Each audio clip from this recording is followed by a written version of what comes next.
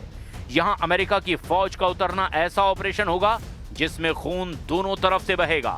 इस बात की गारंटी डोनाल्ड ट्रंप और ईरान दोनों तरफ से दी जा रही है। लेकिन ईरान की वार्निंग ऐसी है जिसे ट्रंप और उनके कमांडरों को बहुत ही गंभीरता से लेना होगा।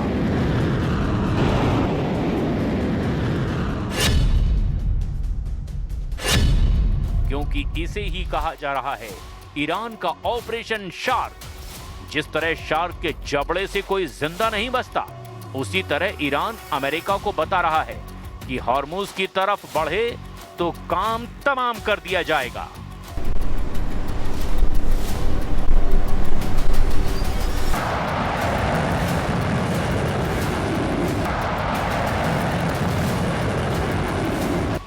ऑपरेशन शार्क में ईरान का इरादा बिल्कुल साफ है। ईरान बता रहा है कि समंदर के आसपास उसकी फौज शार्क की तरह मौजूद है और वो इस युद्ध में अमेरिकी सैनिकों को बंधक बनाएंगे।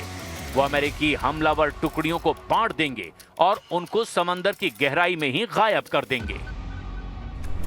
जिस तरह से ईरान के कई कमांडर मारे जा चुके हैं, उसका जवाब देने के लिए ईरान ने बड़ा फैसला लिया है और इस बयान के बाद अमेरिका और इजराइल को ज्यादा अलर्ट रहने की जरूरत है।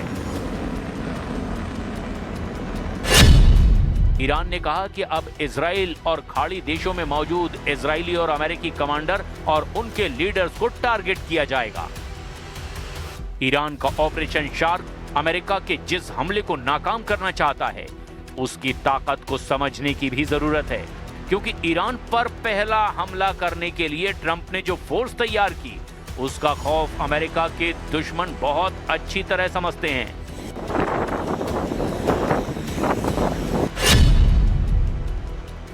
ये अमेरिका के एक छोटे जंगी बेड़े की तरह है, जिसमें जहाज कम और सैनिक ज्यादा होते हैं। ये 2500 सैनिकों और बाकी स्टाफ को मिलाकर 4000 फौजियों का ग्रुप होता है। ये यूएसएस त्रिपोली जैसे हेलीकॉप्टर कैरियर और बाकी जंगी जहाजों पर सवार होते हैं और फिर पूरी तैयारी के साथ समंदर किनारे हमला कर देते हैं। इसके लिए इनके पास बख्तरबंद गाड़ियां और तोप भी होती है, जो जल्दी से जल्दी दुश्मन के किनारों पर पहुंचकर वहां कब्जा करती है। इसमें इनकी मदद अटैक हेलीकॉप्टर और जंगी जेट भी करते हैं। इसके अलावा आसमान से पैरा कमांडो भी उतारे जाते हैं, जो दुश्मन की फॉर्मेशन के पीछे उतरकर उन्हें घेरने का काम करती है। ईरान जैसे मोर्चे के खिलाफ अमेरिका ने बहुत बड़ी तैयारी की है, इसमें कोई शक नहीं। उनके पास हर हथियार और हर साजो सामान मौजूद है, लेकिन क्या ये इतना आसान होने वाला है? क्योंकि ईरान की सेना पहले से ही कह रही है कि वो फारस की खाड़ी और हॉर्मूज को अमेरिकी सेना का समुद्री कब्रिस्तान बना देगी। लेकिन ट्रंप अपना फैसला पलटेंगे नहीं।